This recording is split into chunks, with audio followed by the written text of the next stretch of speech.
ছেড়ে দেয়নি। ইন্না বাদশা রাব্বিকা লাশাদীদ, আল্লাহর ধরা বড় শক্ত ধরা, যেটা আমরা আইন মন্ত্রী আরে দরবেশ বাবারে দেখি বুঝলাম কি দাপট গো। আমি মাঝে মাঝে আইন মন্ত্রী আদালতে দেখতাম, আরে দরবেশ বাবা দেখতাম বসে আছে, আমারে যখন নিয়ে যেত ওই উপরে দেখা যেত যে বসে আছে দরবেশ। দরবেশ যে এই কাম করতে পারে আমার তো কোনোদিন বিশ্বাস হয়নি। দাড়ি কেটে নম হয়ে গেছে, শয়তান পর্যন্ত এখন ঘৃণা করছে যে আমি তো এত খারাপ না। দেখতে বাকি আছে না?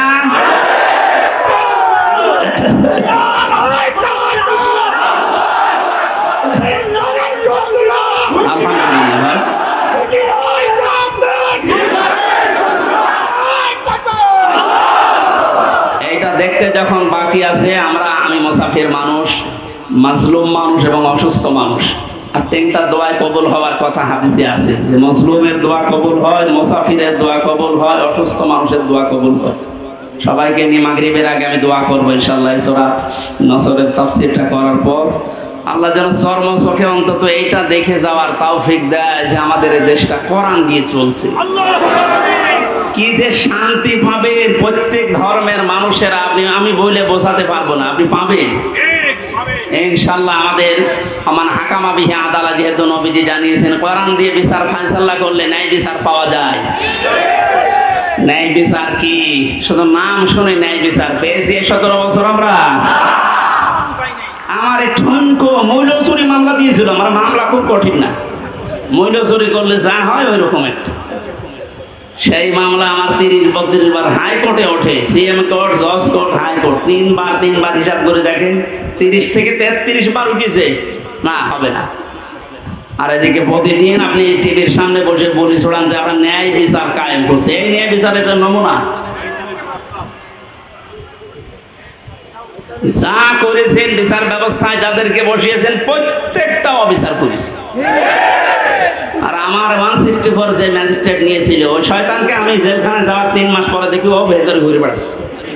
এখানে কেন? ও আমার বেকার এই সমস্ত বিষয়গুলো লিখে মানে একেবারে জালিয়াতি করে সই করিনি। বলছে হুজুর আপনি মাত্র কিছুক্ষণ পরে বেরিয়ে চলে যাবেন, কারণ আমি 164 বসতাম না। ওইসব লাইনের লোক আমরা, এই সিটারি বাঁটমারি এই 2 নাম্বারই করে বসে খালি সই করে দেন, নিচে আপনার ছোট ছোট মেয়েরা কাটতেছে আমি জানি, আপনি চলে যাবেন।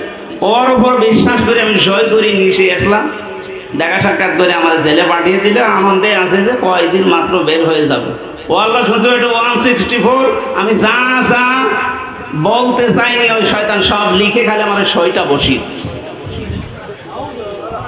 পরে জেলখানায় দেখি কাশেমপুরে, বললাম কি আপনি এখানে, আপনি কাজটা ঠিক করলেন, জেনে শুনে আমার জীবনটা এইভাবে নষ্ট করলেন? বলছে আমার উপর থেকে যা বলেছে আল্লাহর ওলিরা আমি তাই আমার কিছু করার নেই। তা আপনি এখানে কি? বলছে আমার বউ মামলা দিয়েছে।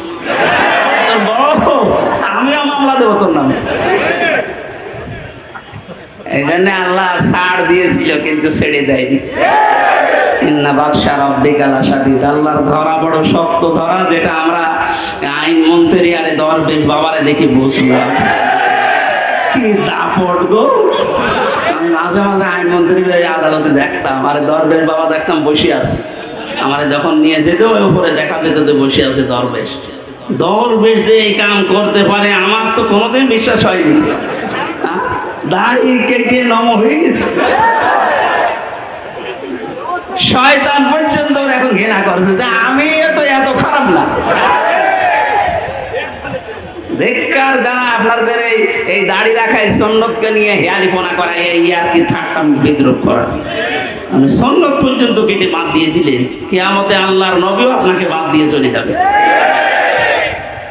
আল্লাহ তুমি আবার বলছে মানুষগুলো যদি, আমি আবার বলছি ভুল আর অন্যায় করা এটা কিন্তু এক না। ভুল মানুষ করতে পারে, কিন্তু জেনে শুনে অন্যায় করে ভুল বলে চালিয়ে দেবেন, যেটা এখন চালানো হচ্ছে। অন্যায় যারা করেছেন, অন্যায় করলে মাস্ট বি তাকে শাস্তি পাওয়াই লাগবে। আমরা কিছু না করে যদি শাস্তি পেতে পারি 3 বছর, আপনি করে তো আপনার 99 বছর শাস্তি হওয়া দরকার। প্রথম ছেড়ে যাওয়ার পরে যার সাথে দেখা, একেবারে গেট দিয়ে ঢুকে আল্লাহ সেই কি শাহজাহান জল্লাদ, এরা তাতে প্রথমে হাত মিলিয়েছে, আমার বলছো হুজুর আপনারা আমি চিনি। চেনেন মানে? ওই যে টেলিভিশন আছে ভেতরে, মেমোরি কার্ডে ওয়াজ ভরে নিয়ে আসলে শুধু আপনার আর আজহারি সাজু সাহেব এদের ওয়াজ দেয়, তা আপনারা আমি চিনি। আপনার নাম কি? শাহজাহান জল্লাদ ভুইয়া। ভুইয়া কেন? আমার বংশের নাম। অথচ ওর 167 বছর না কত বছর যে এখনো ভুইয়া ছাড়েনি। এরকম বহু শয়তান আছে, ও মরিয়ে যাবে তাও ওই ভুইয়া ছাড়ে না। আবু জাহেলের গলার ভেতরে যেদিন তরবারি চালাচ্ছিল, বলছে কি আমি আব্দুল্লাহ ইবনে মাসউদ, কি করবি? গলা আলাদা কর, একটু বড় করে কাট। বড় করে কাট মানে? বলে হ্যাঁ একটু বড় করে কাট। মানুষ যেন আমার মাথা দেখে বোঝে যে এটা নেতার মাথা। আমার মনে হয় এর মতো এখনো পর্যন্ত অনেক শয়তান, সব শেষ হয়ে গেছে, এরপরও ভিত্তি কমছে না। বিভিন্ন জায়গা থেকে ভিডিও বার্তা দিয়ে মানুষকে শুধু উত্তেজিত করছে, আর কোনো লাভ হবে না ইনশাআল্লাহ। আপনি যাই করেন আর কোনো লাভ হবে না, এদেশের মানুষ বুঝে গেছে। ধোঁকা দিয়ে বোকা বানিয়ে বেশি দিন রাখা যায় না। এই জন্য কোরআনের বিচার ব্যবস্থা যদি কায়েম হয়, দল মত এখানে আর নেই। সবাই যেহেতু আমরা মুসলিম, 96% মুসলমানের দেশে কোরআনের বিচার চলবে না মানে? এই কথা বলেন না কেন? এ বিষয়ে কারো দ্বিমত আছে? আপনি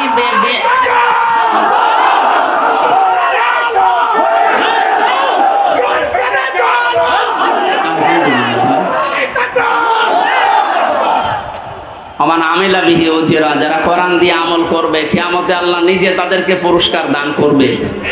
আল্লাহ রাব্বুল আলামিন কোরআনের আমল করার মাধ্যমে পুরস্কার যেন আমাদেরকে দান করেন। আমিন। দুঃখজনক হলো সত্য, 500 আমল আছে কোরআনের। কয়টা? এই দেশে এখন একটাও নেই। সামনে আস্তে আস্তে আমরা 500টা আমলই চালু করব কোরআন দিয়ে ইনশাআল্লাহ। আমান দাআ ইলাইহি হাদা। নবীজি বলেন তুমি যদি হেদায়েতের উপরে থাকতে চাও, বড় সোপা গায়ে দিলে, পাগড়ি মাথায় দিলে, আরে রুহুল আমিন ভাইয়ের মতো এরকম মোটা হলে হেদায়েতের উপরে থাকা যাবে? হেদায়েতের উপরে থাকতে হলে কোরআন দিয়ে ডাকা লাগবে। আমান দাআ, এখানে টান আছে, দাআ ইলাইহি হাদা। কেউ যদি হেদায়েতের উপরে থাকতে চায়, সে যেন মানুষকে কি দিয়ে ডাক দেয়? আজকে থেকে আমার দাওয়াতি কাজের মেন টার্গেট হবে কি বলেন তো? নবীজিকে পর্যন্ত আল্লাহ আদেশ দিয়েছেন, ইয়া আইয়ুহার রাসূল বাল্লিগ মা উনজিলা ইলাইকা মির রাব্বিক। হে রাসূল, আপনি তাবলীগ করেন, প্রচার করেন, দাওয়াতি কাজ করবেন কি দিয়ে? সুতরাং আমরা দলমত চিনি না, বুঝি না, এ সব কিছু যেন এই কেন্দ্রিক হয়। ফাকাদ হুদিয়া ইলা সিরাতিম মুস্তাকিম। কেউ যদি হেদায়েতের উপরে থাকতে চায়, কোরআন দিয়ে সে ডাকবে, এবং কেউ যদি কোরআনের ডাকে সাড়া দেয়, আল্লাহ নিজে তাকে হেদায়েত নসিব করে দিবে। সুতরাং আজকে আমরা কোরআনে কারিম দিয়ে আপনাদেরকে ডাক দেব, আপনারা কোরআনের ডাকে সাড়া দেবেন। আমরা প্রত্যেকেই হেদায়েতের উপরে চলতে চাই, সিরাতে মুস্তাকিম আমরা পেতে চাই। আমিন। দরুদ আর সালাম পড়ছি মুহাম্মদুর রাসূলুল্লাহ সাল্লাল্লাহু আলাইহি ওয়াসাল্লামের প্রতি। সূরা নাসর পড়েছি, মাদানী যুগের সূরা। কোরআন শরীফে 3 আয়াত বিশিষ্ট 3টা সূরা আছে, আসর, নসর আর কাউসার। কয়টা বলেন তো? নসর মানে সাহায্য। নসর মানে কি? আর নাসর মানে ঈগল। নুন সাদ র, নাসর মানে সাহায্য। নুন সিন র, নাসর মানে ঈগল পাখি। এজন্য এখানে যারা তেলাওয়াত করেন এই সূরাটা নামাজে একটু মুখ গোল করে পড়বেন। আল্লাহ পাক বলেন, ইযা জা আনাসরুল্লাহি ওয়াল ফাত। যখন আল্লাহর সাহায্য আসবে তখন আপনি বিজয় দেখতে পাবেন। যদি আপনি ইযা জা আনাসরুল্লাহি ওয়াল ফাত বলেন সিন দিয়ে, যখন ঈগল পাখি আসবে তখন বিজয় পাবেন। পুরা মানে উল্টে যাচ্ছে। এজন্য একটু খেয়াল করে শব্দগুলো উচ্চারণ করবেন। যেহেতু এটা মাদ্রাসা আপনারা বানিয়েছেন, এলাকার মানুষেরা, আপনাদের একটা সুন্দর অন্তত ব্যবস্থা আছে। মসজিদ মাদ্রাসা দিয়ে শুধু ছাত্র ছাত্রী না, এখানে বয়স্ক শিক্ষা চালু করি, যারা পড়তে পারেন না তাদেরকেও নিয়ে আসে, 2-3টা একটা ব্যাচ করে দিন। আমার গ্রামের বাড়ি কুষ্টিয়ার হালসা। আমি একবার যেয়ে দেখি মানুষ নামাজে একেবারেই নেই। গ্রামে তো যেতামও কম। মহসিন সাহেবকে বললাম, মানুষ যেমন বহুত মানুষ নামাজ পড়ে, নামাজ পড়ে না, এটা এদের দোষ নাই, দোষ আমার। কারণ নামাজ যে কি এটা জানি না। আর নামাজের ভেতরে যে আসলে কি পাওয়া যায় এটা তো এরা বোঝে না। দেখেন আমি ওই ব্যবস্থাটা করে দেই, তখন আর এই 2 জন 5 জন না, কমপক্ষে এই মসজিদে 500 মানুষ, ধরো 400 মানুষ চলে আসবে। 2 জন উস্তাদ রেখেছিলাম, নিজের টাকা যা আসতো সব দিয়ে বললাম যে আপনারা পড়েন।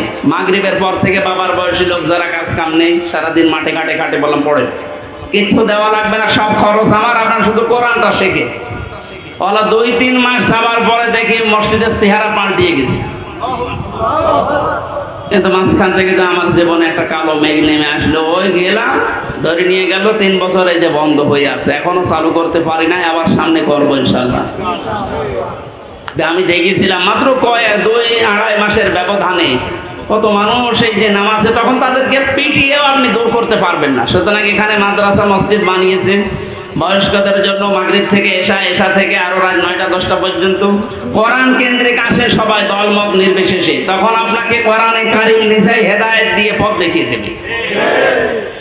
এই জন্য তেলাওয়াত শুদ্ধ করা দরকার। এখানে বহু মানুষকে আমি দেখি, একটু বলেন তো ভাই, 7টা আয়াত পড়ে সূরা ফাতিহার 7টায় ভুল পড়ে, অথচ 10 বছর নামাজ পড়ছে না। এটা তেলাওয়াত শুদ্ধ করা দরকার। আল্লাহ পাক জানিয়েছেন, ইদা জাআ নাসরুল্লাহি ওয়াল ফাত, যখন আসবে আল্লাহর সাহায্য তখন আপনি বিজয় দেখতে পাবেন। এতদিন পর্যন্ত আমরা আল্লাহর সাহায্য কি এটা পাইনি, এজন্য বিজয়ও পাইনি। বদরের ময়দানে বিশ্বনবী মাত্র 80 জন মানুষ নিয়ে গিয়েছিলেন, না 313 জন, আর ওদের ছিল 1000 এর উপরে। আল্লাহর পক্ষ থেকে আল্লাহ সাহায্য পাঠিয়েছিলেন, এই জন্য মহান আল্লাহ ওই সময় তাদেরকে বিজয় কি দেখিয়েছিলেন। আবু জেহেলের মতো এত বড় লিডারকে আল্লাহ ওই দিন দুনিয়া থেকে লাঞ্ছিত অবস্থায় বিদায় দিয়েছেন। যুগে যুগে শুধু বদরের ময়দান না, কিয়ামত পর্যন্ত এরকম বদরের ময়দান কায়েম হতে থাকবে। বড় বড় কাফের যারা, বড় বড় মুশরিক যারা, আল্লাহ দ্রোহী যারা, তাদেরকে আল্লাহ বিদায় করবেন যদি আল্লাহর সাহায্য এসে থাকে। আমাদের দেশেও কম ছিল না, বহু মানুষকে আমরা দেখেছিলাম অহংকারে পা মাটিতে পড়তো না। আল্লাহ রাব্বুল আলামিন এই মানুষগুলোকে বিদায় করে দিয়ে তার সাহায্য পাঠিয়ে এটা বিজয় আমাদেরকে যে দেখালেন, বিজয় পাওয়ার পরে যে দৃশ্যটা, এটা এখন আবাহমান জারি আছে, যেটা আমি আমার চোখে দেখতে পাচ্ছি আয়াত অনুযায়ী। দেখেন তো মেলে কিনা। ওয়ারাআইতান নাসা ইয়াদখুলুনা ফি দীনিল্লাহি আফওয়াজা। আপনি যখন বিজয় পাবেন, সাহায্য পাওয়ার পরে, তখন দেখবেন দলে দলে, পালে পালে মানুষ ইসলামে প্রবেশ করছে। বাংলাদেশের এই 64 জেলার দিকে তাকালে, শুধু ইন্টারনেটের দিকে একটু চোখ বোলান, দেখেনি আয়াতটা এখন কার্যকর হওয়া অলরেডি শুরু হয়ে গেছে। ইসলামপন্থী মানুষ, বিশেষ করে যারা একামতে দিনের দায়িত্ব পালন করে, যারা মন থেকে কাজ করে, তাদের যে অ্যাক্টিভিটিস গুলো, তাদের যে কাজকর্মগুলো, তাদের যে ইখলাস আমরা দেখতে পাচ্ছি। দাওয়াতও দেওয়া লাগছে না, তাদের ইখলাস দেখে, শুধু কাজ দেখে এখন মানুষ ইসলামে প্রবেশ করে অলরেডি ফেলছে। আমার তো মনে হচ্ছে এই আয়াতটা আল্লাহ আমাদেরকে অলরেডি দেখাবে। সূরা কাসাস থেকে একটা আয়াত কালকে আমি পড়ছিলাম, অনুরিদু আন্না মুন্না আলাল্লাযীনা ইসতুযইফু ফিল আরদি ওয়া নাজআলাহুম আইম্মাতাও ওয়া নাজআলাহুমুল ওয়ারিসিন। ওই কিচ্ছা কাহিনী না, একেবারে বাস্তব যেটা ঘটবে বা ঘটতেছে, ওইটা আপনি কোরআন থেকে শোনেন।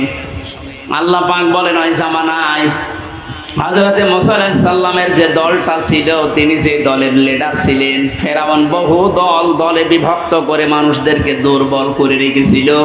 শুধু একটা দলকে সে টার্গেট বেশি নিয়েছিল, সেটা মুসা নবীর দল।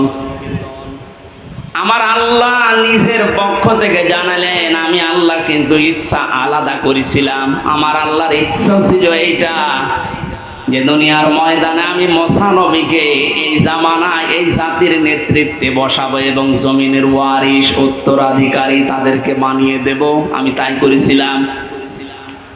ইয়ারটা এখন বাস্তব আমার মনে হচ্ছে, আমার চোখে ভাসতেছে। আল্লাহ তুমি সূরা কাসসের 5 নাম্বার আয়াতটা আমাদেরকে দেখাও। স্বৈরাচার নব্য ফেরাউন এই পৃথিবীতে বহু দল ছিল এদেশে, সব দলকে টার্গেট না করে শুধুমাত্র কোরআনে কারিম এই পৃথিবীতে যেন বিদায় নেয়, কোরআনের লোকগুলো যেন এই দুনিয়াতে আসতে না পারে, এই কাজ করার জন্য যারা চেষ্টা চালিয়েছিল আল্লাহ তাদেরকেই যেন জাতির ইমাম আজ দিনের পর দিন বানিয়ে দিচ্ছে, তাদেরকে ওয়ারিশ বানাচ্ছে, জমিনের উত্তরাধিকারী বানিয়ে দিচ্ছে। আমরা আবার দোয়া করছি, আল্লাহ তুমি আয়াতটা আমাদেরকে সর্বচোখে দেখাও। অনুরিদু আন্না মুন্না আলাল্লাযীনা ইসতুযইফু ফিল আরদ ইলা আখির আয়াত। আমাদের আজকের মাহফিলের প্রধান অতিথি মনে হয় আসতেছেন।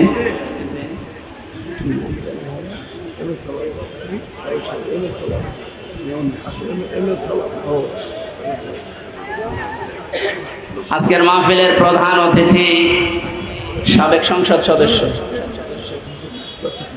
প্রার্থী ছিল সাবেক, জনাব মোহাম্মদ আব্দুল সালাম, এম এ সালাম বা আব্দুল সালাম ভাই আসতেছেন। আমরা কোরআনের পক্ষ থেকে তাকে স্বাগতম জানাচ্ছি। লিল্লাহি তাকবীর।